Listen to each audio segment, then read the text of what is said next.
Restez fidèles au programme d'ITV. C'est parti pour cette édition du soir. Les titres.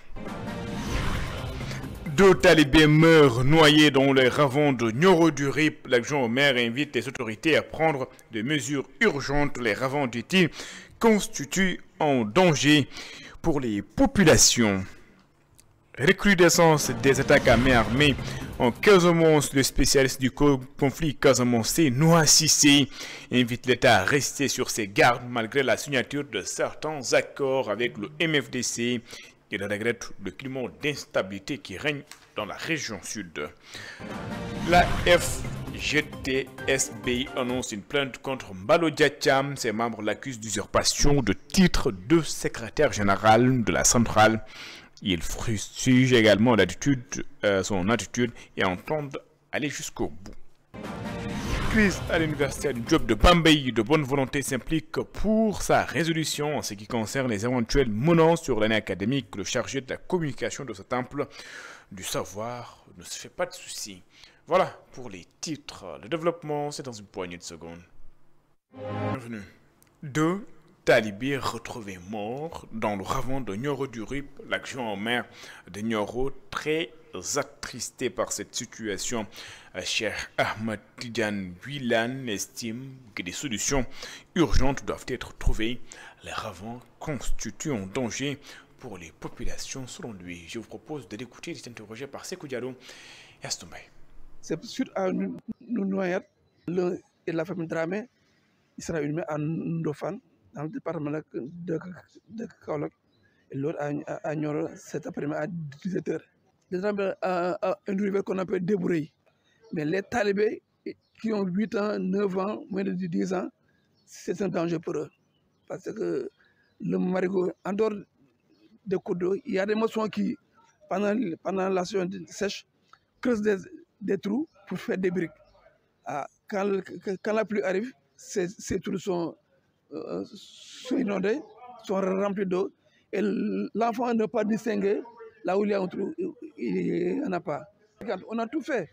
On a sensibilisé les populations, on a invité les seigneurs d'abord à gérer de plus près les enfants, mais la vie, c'est difficile quoi. Et je sais qu'il faut prendre des mesures fortes pour que les enfants n'aient plus accès à ces là. C'est un danger permanent. Autorités communales, nous avons notre part de responsabilité. Les parents aussi, les seigneurs d'Ara, mais aussi les populations. Je crois que si nous conjuguons nos efforts, chacun prend à bout de corps ce problème. Je crois que dans les mois à venir, dans les années, ce problème sera un vieux souvenir. Quoi. Les membres de la FGTSB en veulent à Mbalo Diathiam. Ils l'accusent d'usurper le titre de secrétaire général de la centrale. La FGTSB annonce une plainte contre le secrétaire général de Andegessem. Les responsables de la centrale syndicale estiment qu'ils sont en phase avec la signature du pacte de stabilité sociale. Elisabeth Rastine et Seliman Diallo pour le compte rendu. La FGTSB, Fédération Générale des Travailleurs du Sénégal, a tenu à souligner qu'elle approuve le pacte de stabilité sociale signé le 1er mai dernier par les centrales syndicales. Le 1er mai dernier, toutes les centrales syndicales se sont regroupées. Lui, personne ne l'avait invité. Mais comme il est écarté, il se tourne vers la presse pour déclarer qu'il n'a pas signé le pacte. C'est nous, la FGTS, le pacte de stabilité sociale. Il faut que les gens sachent que ce n'est pas pour faire plaisir à l'État. D'ailleurs, ce pacte ne prive personne de ses droits syndicaux, ni du droit de grève. Donc nous sommes en phase avec ce pacte. On est en phase avec le pacte. La FGTSB dénonce par ailleurs l'attitude de Mbalo Diathiam qui se présente comme le secrétaire général de la fédération. Elle compte déposer une plainte. Moi, en tout cas, j'ai saisi la justice. J'ai saisi le procureur de la République par rapport à ce dossier-là. Il a accusé nos secrétaires généraux, les 15 secrétaires généraux des syndicats professionnels affiliés à la FGTS, il les a traités de faussaires. Et je vais vous dire une chose, demain, lundi matin, les secrétaires généraux sont là avec moi, on va déposer une plainte contre lui. La Fédération générale des travailleurs du Sénégal, FGTSB, se réjouit du protocole d'accord qu'elle vient de signer avec la société Sococim. Qu'un protocole d'accord a été conclu entre la FGTSB et la Sococim et porte sur les points suivants. Une augmentation sur le salaire brut est accordée aux travailleurs affectés au département expédition, production et carrière. Une prime trimestrielle brute sera versée aux travailleurs exclusivement affectés au département expédition et appartenant aux entreprises Afrique Management, Top Inter et Manu Service. La FGTSB se veut claire et interpelle le procureur de la République dans l'affaire qui leur oppose à Mbalo Diatiam. Elisabeth Grastine, parlons à présent de la recrudescence des attaques et de vols en main armée en Casamance. L'ancien proviseur du lycée Djinabo, également spécialiste du conflit casamançais, prêche pour la prudence. Selon lui, l'État ne doit pas dormir sur ses lauriers, même avec la signature des accords avec des branches du MFDC. Mounoua Sissé regrette également le climat d'instabilité qui règne dans la région. Mounoua Sissé, que je vous propose d'écouter, est interrogé par Sidou Diatta. Nous ne faisons pas trop d'illusions. Si vous faites la géographie et l'histoire de tous les conflits à travers le monde, il y a assez souvent ce qu'on appelle la résurgence du conflit après les règlements. Les accords peuvent effectivement être scellés à la suite de discussions très sérieuses, mais les éléments qui structurent le conflit, qui sont d'ordre politique, qui sont d'ordre structurel, qui sont d'ordre identitaire, communautaire, etc., sont si complexes qu'il ne faut jamais crier victoire. Au Mali, au début des années 1990, on a ramassé les armes, on les a entassées, on les a brûlées, on les appelait effectivement les bûchers de la paix. Et on a pensé que ça y est, la paix s'est installée définitivement. Mais la situation aujourd'hui montre effectivement qu'on était loin véritablement de la paix. C'est pour dire qu'il faut qu'on soit extrêmement prudent. Revenant à notre région, la crise casamançaise est très complexe. Elle a multiples caractéristiques. Il est bon que l'on engage effectivement le dialogue et que toutes les parties prenantes se retrouvent. Mais ce n'est pas la signature seulement d'accords qui consacre la paix. Ça nécessite que l'on fasse périodiquement le diagnostic véritablement de cette paix. Est-ce que tout le monde y trouve son compte?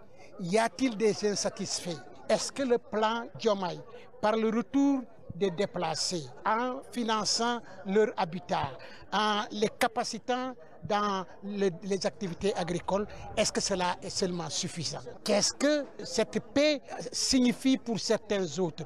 Est-ce que pour certains autres, il ne s'agit pas d'une capitulation?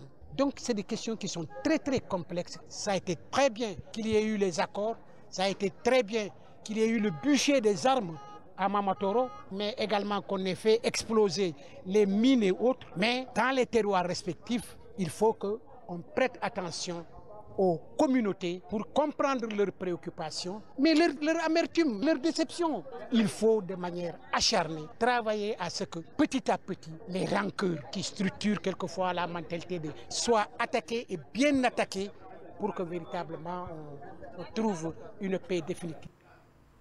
Nous restons à Casamance où plusieurs ménages victimes du conflit casamançais ont bénéficié de l'appui de l'État. Ils ont reçu des matériaux de construction à travers le Piment, une initiative qui entre dans le cadre de la mise en œuvre du plan Diomaye pour la Casamance pour faciliter le retour en terre natale des personnes déplacées. C'est du Diatta. À Saré-Diomboulou, dans la commune de Tankanto-Escale, tout comme dans beaucoup de localités vidées de ses populations pendant le conflit en Casamance, la vie reprend timidement son cours normal grâce à l'accompagnement de l'État et à la résilience des communautés. Mais les affres de la guerre restent gravées dans les mémoires.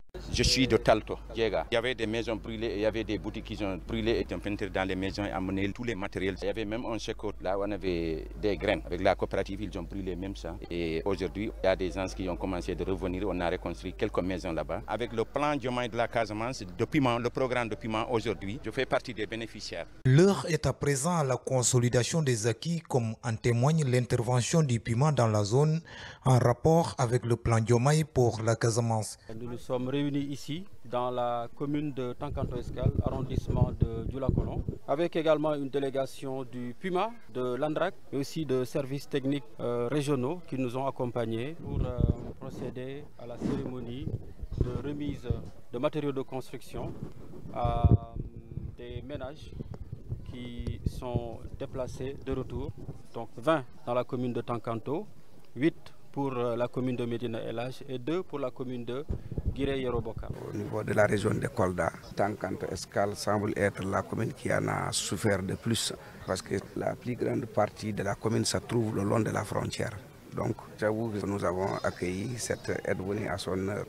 C'est pourquoi nous disons merci au président de la République, à son premier ministre, au programme qui nous accompagne, notamment le PUMA. Mais la paix, ce n'est pas seulement l'absence de conflit ou de crépitement des armes. C'est aussi la disponibilité des batteries de mesures pour la protection sociale ou du bien-être. C'est pourquoi les communautés locales plaident pour plus d'efforts dans la réalisation des infrastructures sociales de base et du désenclavement de la localité. Seydou Diatta, nous restons à Kolda, c'est pour également parler de ce soutien aux familles déplacées par le conflit. Les autorités ont posé également la première pierre pour la construction de salles de classe supplémentaires à Saré Djumboulou.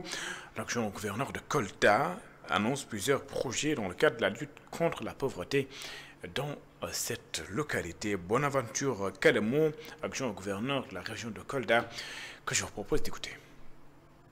L'école élémentaire de Saré Djamboulou, qui est une école qui existait déjà, mais que le PUMA va s'atteler à agrandir, mais aussi à clôturer. Toutes les actions que pose l'État ont un but commun, c'est d'œuvrer au développement de toutes les contrées du Sénégal. Et c'est pour cette raison que le PUMA a voulu implémenter un certain nombre de projets de développement, des activités génératrices de revenus pour lutter contre la pauvreté dans ces zones extrêmement reculées et difficiles d'accès.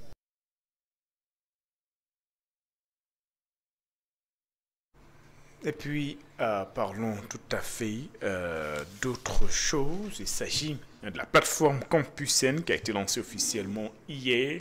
Il est déjà fonctionnel d'innovation apportée par le ministère de l'Enseignement supérieur et que cette année, les candidats au bac peuvent, avant même l'examen, faire leur choix au lieu d'attendre l'obtention de leur diplôme. Une innovation diversement appréciée par les élèves de terminale. C'est un sujet de Ndeya Rifal.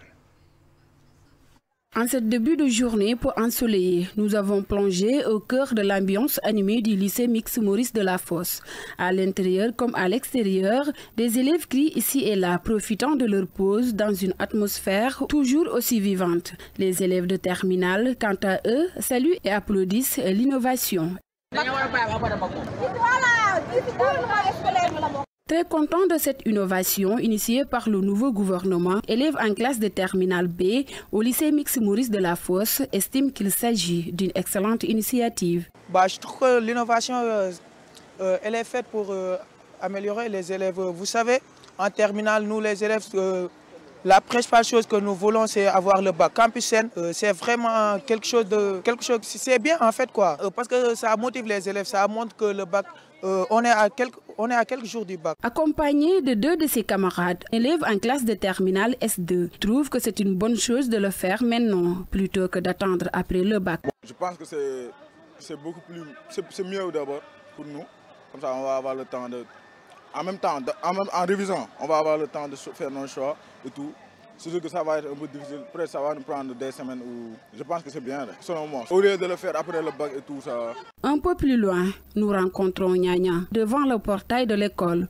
Sourire au visage, l'élève en classe de terminale S2 affirme que cette innovation représente une véritable source de motivation pour eux. Histoire de faire le maximum pour réussir cet examen. En tant que des élèves de terminale, par exemple, moi, ça me galvanise. Je me dis que donc l'année prochaine, il y a de fortes chances que je sois à l'université. Ça nous encourage et ça nous motive aussi à mieux nous concentrer. D'autres élèves en désaccord avec ce changement ont préféré ne pas s'exprimer. Ils estiment que le ministre aurait dû attendre la fin des examens avant de lancer la plateforme Campusen. Une opinion qui contraste avec celle d'autres élèves de terminale rencontrés qui ont salué et magnifié l'initiative. Je le disais en titre, la crise à l'université Alioune Diop de Bambey, avec la fermeture de 3 UFR et la dissolution des amicales des étudiants. Annoncé par le conseil académique, le chargé de communication de la dite université révèle l'implication des chefs religieux, élus locaux et autres bonnes volontés pour une issue heureuse. Il a également évoqué la question relative à d'éventuelles menaces sur l'année académique. Mamadou Aïcha Ndiaye n'a pas de crainte, bien au contraire, il se dit optimiste. Nous l'écoutons. Mais après analyse de la situation globale, on a constaté un boycott persistant des enseignements au niveau des UFR, des unités de formation, c'est-à-dire les facultés. En dépit des efforts consentis et par l'État et par l'université, il y a aussi quelques dysfonctionnements au niveau des atteintes des libertés académiques et des mesures ont été arrêtées.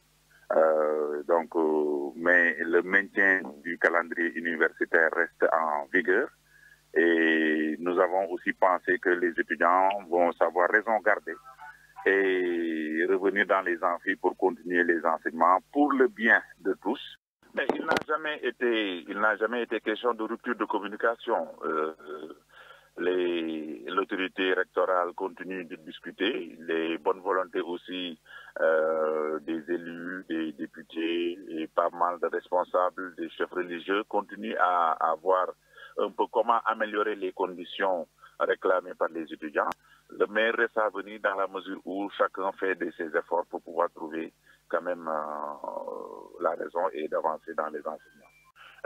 Tout reste à voir d'ici les prochains jours comment la situation va évoluer, mais je pense que quand même on ne sera pas quand même à des décisions extrémistes et radicales dans la mesure où nous espérons que chaque partie va faire des efforts. Les étudiants aussi sont sensibles, hein? Les professeurs sont sensibles, l'autorité est sensible et je pense que l'essentiel sera trouvé. Pour faire face à la crise du logement au Sénégal, les acteurs du BTP proposent donc le renforcement du partenariat public-privé, objectif faciliter l'accès aux logements sociaux, mais également désengorger les villes, redynamiser l'économie et créer des emplois. Les acteurs de ce secteur veulent que l'État renforce davantage son soutien. Amadou Watt et Barasso pour le compte rendu. L'objectif est de créer un consortium pour structurer un partenariat public-privé en vue de faciliter l'accès au logement, notamment social. Ce programme est une proposition faite par les acteurs du secteur des BTP, bâtiments et travaux publics. Nous avons décidé, chose inédite, de créer une interfédération entre le secteur du BTP, de l'immobilier et de l'industrie. Je ne pense pas que cela ait déjà eu lieu. En tout cas, dans l'histoire récente du Sénégal, non. L'idée est la suivante. On ne peut pas éternellement reprocher à l'État de chercher des solutions pour créer des logements ou développer des infrastructures. Raison pour laquelle nous avons jugé qu'il était nécessaire de mettre en commun nos moyens, nos intelligences, pour pouvoir lancer cette initiative. Nous l'avons porté à la connaissance des autorités du ministère de l'Urbanisme qui ont compris l'intérêt de laisser le secteur privé dérouler un programme logement ambitieux. On ne parle pas de 5000 logements par an, on parle de plusieurs dizaines de milliers de logements par an, permettant dans un délai raisonnable, de résorber le déficit qu'il y a en logement social, mais également en logement de standing au Sénégal. Ce programme vise à répondre à la crise du logement au Sénégal, désengorger les villes, améliorer les conditions de vie, créer des emplois et dynamiser l'économie locale via des ressources nationales. Beaucoup de Sénégalais n'ont pas un toit. Il y a beaucoup d'initiatives qu'on a connues par le Sénégal, un toit, il y a beaucoup de choses. Mais force est de croire que l'offre de logement n'a pas dépassé 5 000 logements par année, malgré Sénégal un toit, malgré le programme de 100 000 logements. Donc pour dire que l'offre n'a jamais été présente, alors que la demande, on dit que c'est 15 000 logements par année. Et donc il y a un déficit qui s'accumule, et on nous parlait en 2016 de 300 000 logements de déficit. Ils s'inscrivent dans une volonté de moderniser le secteur du logement par une coopération renforcée entre acteurs publics et privés, dans une logique de patriotisme économique et de développement durable. L'Office des lacs et des cours d'eau a profité de la Foire internationale de l'agriculture et des ressources animales, le FIARA, pour réfléchir sur sa contribution à l'attente de la souveraineté alimentaire au Sénégal. Pour la directrice générale le Sénégal dispose donc de plus de 5 milliards de mètres cubes d'eau qui vont être mis au service d'une agriculture durable et autonome. Satou Diba et Cheikh Ahmed Tidiane Diouf. À 5 jours de la clôture de la Foire internationale de l'agriculture et des ressources animales, l'Office des lacs et cours d'eau, OLAC, a soumis la réflexion sur la contribution de l'OLAC à la souveraineté alimentaire au Sénégal. L'institution veut jouer un rôle clé dans le développement agricole durable du pays. Là, actuellement, on met en œuvre dans la zone centre qui polarise 3 régions, Kaolack, Kaffrine et Fatick. On met en œuvre le Promoren, le projet de mobilisation des ressources en eau du Nanica-Bolon. Juste pour vous donner un exemple sur la contribution de l'OLAC à la souveraineté alimentaire, ce projet permet de mobiliser 46,6 millions de mètres cubes d'eau et la mise en valeur possible en terres agricoles, c'est 12 000 hectares en double culture. Donc, ceci permet de développer l'agriculture, un peu de favoriser la diversification des spéculations et un peu d'atteindre cette souveraineté alimentaire. Là, c'est juste un exemple dans la zone centre et c'est ces réalisations-là que l'on fait sur l'ensemble du territoire national pour favoriser un peu le développement des activités du secteur primaire. Le Sénégal dispose de plus de 5 milliards de mètres cubes d'eau exploitables, un potentiel énorme selon la directrice que le Sénégal compte exploiter. Il faut s'y mettre dès à présent parce que nous, on est déjà là-dedans avec le Promoren dont je vous ai parlé tout à l'heure, dont le temps d'exécution des aménagements, c'est 3 ans. Tout à l'heure, je l'ai présenté. C'est plus de 5 milliards de mètres cubes d'eau que l'on va mobiliser. La sécurisation de la plus grande réserve d'eau douce qui est le lac de Guerre. On va pouvoir sécuriser plus de 2,5 milliards de mètres cubes. Sur les petits bassins versants, c'est 1,2 milliard de mètres cubes d'eau. Et aussi d'autres petits bassins versants aussi où on peut aller jusqu'à 5 milliards sur l'ensemble de ces plans d'eau de surface. Juste pour vous dire qu'il y aura de l'eau disponible, de l'eau douce pour favoriser le développement de l'agriculture. Le représentant du ministre de l'Hydraulique et de l'Assainissement souligne l'importance de la coordination entre les politiques publiques et les actions de terrain. Amadou Salmon salue les efforts de l'OLAC dans la valorisation des lacs et cours d'eau pour l'irrigation et la lutte contre l'insécurité alimentaire. C'est un projet hautement structurant qui est le grand transfert qui va partir de l'eau de surface du lac de Guerre pour alimenter un pan important du territoire national. Et voilà, ça sera une eau pour la boisson, une eau productive, une eau multifonction pour satisfaire véritablement aux demandes vitaux des populations. La participation de l'OLAC à la FIARA témoigne de sa volonté d'être au cœur de la transformation agricole du Sénégal, selon la directrice générale, en mettant l'accent sur l'eau comme levier de développement. L'Office entend contribuer activement à bâtir une agriculture productive, autonome et résiliente. Deuxième édition du concours régional de slam et de poésie à Sinthiou Bambambe. C'est dans la région de Matam, une initiative du collectif Fouta Horizon Slam. L'événement vise à promouvoir l'excellence dans la région. La slameuse Altesse Zahra, c'est comme ça qu'elle s'appelle, du lycée Fadel Khan de Matam a raflé la mise. Amadou Martialou. Parce que chez nous on dit que les hommes ne pleurent pas. Je suis cette femme vendue en mariage et qu'on juge coupable d'avoir du nom à la cage. Je suis le peuple qui vote et qu'on trahit. Ah oui, comme le disait Thomas Sankara, un peuple qui ne se bat pas contre une injustice qui les fait d'obéir par vos sacrifices sur son sort. Ils s'épanouissent dans l'espace de la scène. Gesticulation, avec des paroles qui justifient chaque mot prononcé, les slameurs déclament leurs textes devant un public averti. Sinthiou Academy Slam a abrité la deuxième édition du concours régional de slam organisé par le collectif Fouta Horizon Slam. L'initiatrice de l'événement explique la procédure de sélection adoptée par le collectif. C'est comme chaque année, hein. Avant ça, on fait les prémices d'abord, les préambules, voilà. En sélectionnant par des listes, exemple si c'est la dictée, on délègue pour que les délégués puissent partir au lycée et dans des collèges de toute la région de Matam, voire sillonner les villages, les communes, ou peut-être même on a des représentants dans chaque village parce que Fouta Horizon Slam c'est une association mère, il y a 25 sous-collectifs dedans. Du coup, on les délègue et ils partent en fait dans leur lycée ainsi que dans leur collège tout en transant un règlement. Vainqueur de cette deuxième édition, connue sous le nom de Atlas Zahra, déplore le fait que cette poésie soit moins reconnue à Matam. J'aimerais vraiment être entendue, pas seulement au Sénégal, mais à l'extérieur même. Il faut que le slam soit connu aussi à Matam, car à Matam, beaucoup ne reconnaissent pas le slam. Et c'est pourquoi aujourd'hui, j'ai eu l'ambition et aussi la volonté de participer à la compétition pour que ceux qui sont de Matam savent que le slam est important et que le slam doit être partout en fait, partout dans le monde. À Sinthiou Bambambe, le concours régional de slam a mobilisé des compétiteurs venus des différents établissements de la région de Matam. Des activités pédagogiques ont été menées, telles que la dictée et la poésie. Le thème retenu pour cette deuxième édition est la poésie entre colère, espoir et devoir.